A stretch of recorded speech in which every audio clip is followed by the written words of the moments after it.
All right. So today I have on the horn with me Dana Mantilia, who is in addition to a great cybersecurity raconteur, is also, she'll deny this, but I would say a bit of an actress, because she is getting across the message with these incredibly wonderful videos that talk about CMMC and cybersecurity. But today would like to double down on the topic of cybersecurity. So Dana, thank you for joining us. Thank you for having me. All right, it is a pleasure, and I feel like I'm in the presence of greatness. So let's get this started. All right, let's get this party started. Okay. So CMMC 2.0 is, I would say that the biggest thing that has been challenging people is how to make it practical, particularly for SMBs. And I'm sure you get that question all the time. Mm-hmm. So what is kind of the short answer you give people when they say, how do we make this SMB friendly? You know, how do I make CMMC 2.0 practical for my business? Well, I think the first thing we need to do is we need to take the overwhelmingness and the intimidation factor out, because it's very overwhelming and very intimidating to, small and medium businesses, because they're thinking of it from an IT point of view. They're thinking, what do I need to do IT wise? And they're not necessarily thinking about, their people, because that's what it's really all about. And this is where the focus of cybersecurity moving forward in the future with everything is going to have to do with is your people, because you could have the best IT company systems in place or whatever. And if somebody that works there picks up the phone and they think they're on the phone with HR and they give away credentials, or they click on something and they download something, or that's where the problems are causing. 85% of the problems are being caused right there. So that's where we should be focusing on. But we just need to say it's a cultural change, and everybody says that, they use their term, this is a cultural change. But the way that I look at it is, if you teach people to help themselves, help their families, help protect their houses, these smart devices that everybody loves to just grab and take out of the box and plug in, they're not even thinking about the security implications of anything, but if you teach them, when you buy a new thing, you need to look at what the security and privacy settings are, what is your kid doing online, have these conversations at their dinner table. How are they protecting their house? What are their kids doing? What are their elder parents doing when they get a phone call? Somebody says it's the IRS on the phone, and that's the kind of stuff. So if we start there, it changes the way we think about things, and it's going to naturally spill over to the workplace. So if we could start with that, as opposed to starting with, okay, we're going to put 117 practices in place and everyone's got to start following this access control thing, and all this language and jargon gets thrown around, and they're like, what are we doing?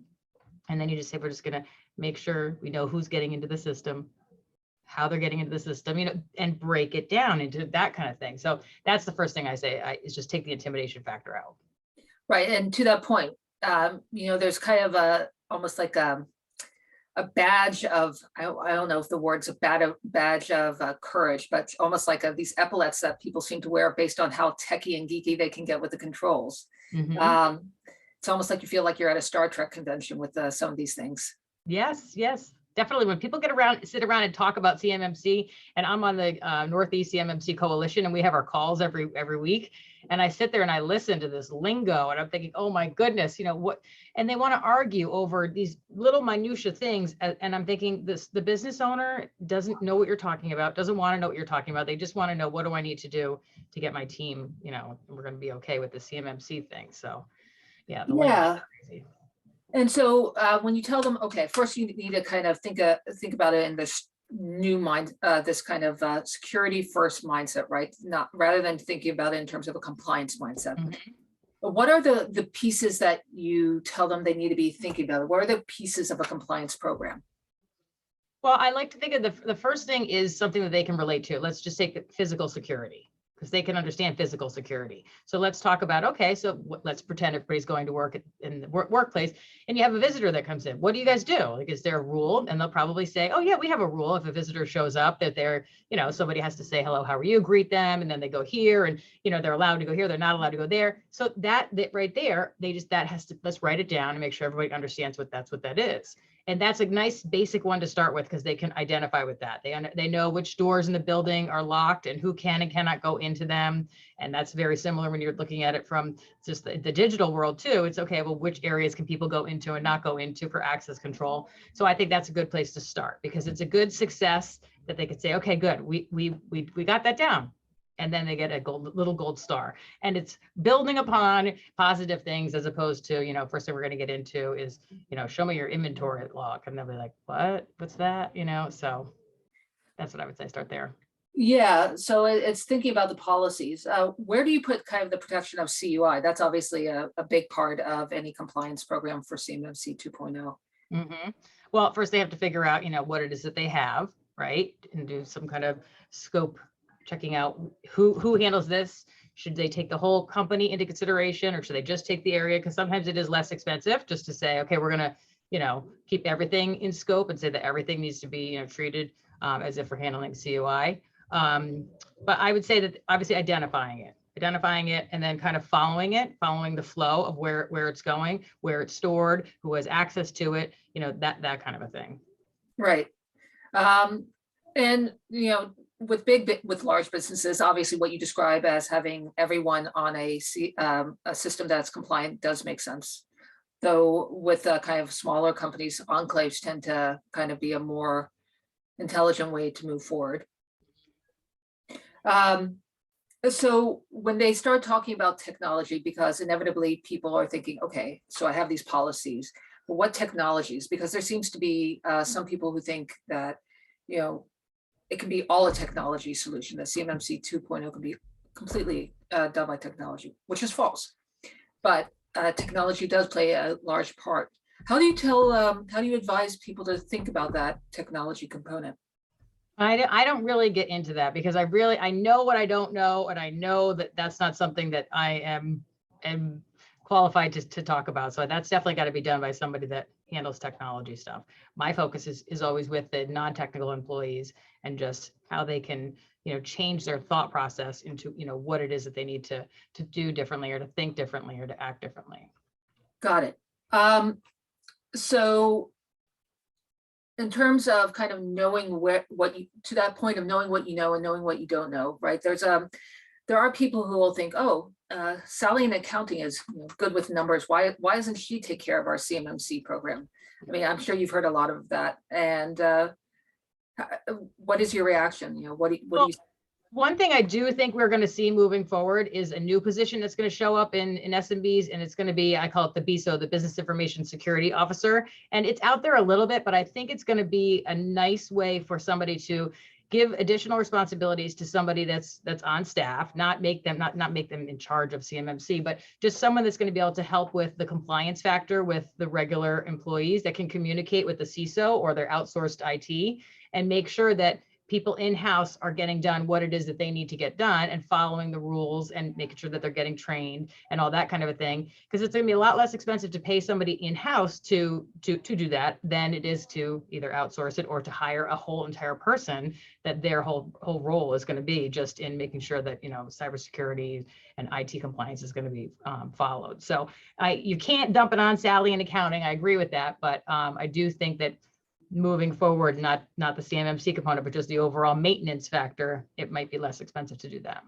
So when you mean the maintenance, you mean the maintenance of the CMMC program, or as opposed to just becoming compliant? Well, I think, obviously it's a maturity program, right? So as we're moving forward, it's just like anything, people need to understand this is not a check the box. Okay, we got certified. Thank goodness we can go back to our old ways. And I think sometimes we think a lot about that when it comes to different compliance things. Is okay, good, they left, and we're fine. But that's not the way we need to be looking at it. We need to be looking at it as this is an ongoing, kind of thing. And I look at it the same way that harassment, sexual harassment, and all that kind of stuff in the workplace. Say 10, 15 years ago, when people really started everyone had to take training, and they had to make sure. And it was like, okay, the companies, we are taking this seriously. This is not going to be tolerated anymore. Probably even more than 10 and 15 years ago. But that was a cultural shift with what was appropriate to do and not appropriate to do with men and women working together in the workplace, and it was adapted. And this is the same kind of a thing. It's just it's a little bit of a cultural change that needs to be adapted and maintained. That's all I'm saying. Right. I guess one of the other things when they're thinking about how to kind of get whether it's a person who's managing the business aspect of their overall compliance, or the business aspect of their daily compliance, or if they, for whatever reason, choose to have someone on the outside, How do you tell people to think about the budgeting? Because that's inevitably going a huge question is how much is this going to cost? And I think that was a lot of the problems with CMMC 1.0. That is, there were very few parameters that allowed people to calculate the cost. Yes, yes. And the cost, whenever I think about the cost, the first thing I think of is get going now. Because the sooner everybody starts working on, the basics of cybersecurity and the good business practices associated with cybersecurity, which is a good step in the direction. If you're not doing anything, which some companies unfortunately are not doing anything, it's going to be a lot easier to digest if you slowly get going now. Because right now you have time, but if you wait until all of a sudden you get a contract and it says you need to have this, you're going to have to get it done if you want to be approved for the contract. And that then money's going to be probably 2x, 3x the amount of money. But the overall budget, I think, is also very intimidating too, because I know when I listen to some of these MSPs and they throw around these numbers and I'm thinking, oh my goodness, I don't know how somebody is going to be able to justify their government contract. Some of them might, and we need to make sure that these, government contractors do stay in business and do continue to help supply, the defense industry. And that's what we need to make sure of and again, that's another intimidation factor that gets thrown out there. What's this going to cost me? I don't know, $200,000, $300,000, and the small business is like, wait, what? So yeah, exactly. And I do think that, some people are upset with 2.0 because they took out a lot, but it's much more realistic. It's much more realistic. And it doesn't mean that down the road, 5-10 years, we're not going to be, back once we all digest and get to CMMC 2.0, that it's not going to get more stringent, but it's just a much more realistic way than saying every single person is going to have to, or every single company is going to have a, third-party assessment. That was a little bit excessive, I think. It's a great book I recently read that talks about how people assess risk. It's called Think Fast, Slow by Daniel Kahneman. Great book if you have ever looking for something to read. Anyway, he talks about how we assess risk as humans. And one of the things that should be apparent as we think about risk is that we are risk-averse human beings. We try to minimize our opportunities to take on risk. And so it makes me think that there are kind of two risks that are at play here, right? There's one is the risk that you invest in a CMMC or NIST compliance program, and those don't come into fruition in terms of you having to present anything to highlight your compliance, or the risk that they do come, right? And you then have to kind of hurry up and put the speed button on getting ready for compliance. So, which risk am I more afraid of, right? Of coming true. Well, I think you're absolutely right. And that is our nature, is to be like that. I read a really good book too. It's called Switch, and it talks about cultural changes. So if you ever get a chance to read that one, it's really good. Lots of awesome examples in there. So anyway, I understand that we all want to either, most put it off. We don't even know if we're really going to need this. You are going to need it, but it's that denial. And the reason why I was attracted to the CMMC world versus just the regular world, and I hate to even say this out loud, but I have talked to hundreds and hundreds and hundreds of small and medium-sized business owners, and they're not doing anything when it comes to cybersecurity. Nothing. They really aren't. And their attitude is, well, it's not going to happen to me. I don't really have anything of any value. So, I don't. How much nothing are we talking about? Like not even firewalls, not even. They might have, as far as no training going on. Everybody's using the same password. It's the same password that they started with, 10 years ago. And you can't have that. You can't have everybody with the same level of access to different things. And it's just easier that way. Well, I understand it's easier that way, but it's that's not a good idea. So yeah, incident response plans. Something happens, we'll deal with it. And I say, yeah, but how confident are you? And I use this example all the time, that if all of a sudden you had a ransomware attack or something was going on, that everybody in the organization is going to know what to do, and they're going to know what not to do. They're going to know not to be on Twitter telling their 10,000 followers, guess what? We're getting hacked at work right now. That's not the message you want to be throwing out there at that time. Right. I agree with you. People should get started, and they should get started now. The problem is, how do you make them overcome the first risk, which we talked about, right? The fear that this isn't going to happen. And I think a lot of people, given what happened with CMMC 1.0, that got highlighted. Mm-hmm. Yep. And I think that they think, well, it's probably going to get changed. It's going to change again. It's going to change again and again and again. And it very well may change. There may be adjustments, but if you just start with the basic cyber hygiene component, that is not going to change. Those are just good business practices that everybody should be doing. Oh, this is what I started saying. This is why I was attracted to CMMC, was because dealing with the private sector and not having to do, anything, nobody's holding them to any compliance or anything like that. They're not doing anything. So I thought, well, this is good. If the CMMC, folks over here, they want to get involved, they're going to need to do this. So, and again, I think the next 5-10 years, we're going to see tremendous change in everybody, because there's going to be ransom attacks over the next couple of years that are going to take out a lot of businesses, and people will be sitting there saying, my competitor is not here anymore because he had a ransomware attack. Maybe I should actually do something to make sure we don't have that happen to us. I'm gonna doctor this video and put a little kind of like sorceress's hat and have you in the crystal ball in 10 to 15 years. Yeah. I see. Right. Yeah, exactly. Predict the future. Yes. All right. So this has been great. I'm going to hit the stop button. Okay.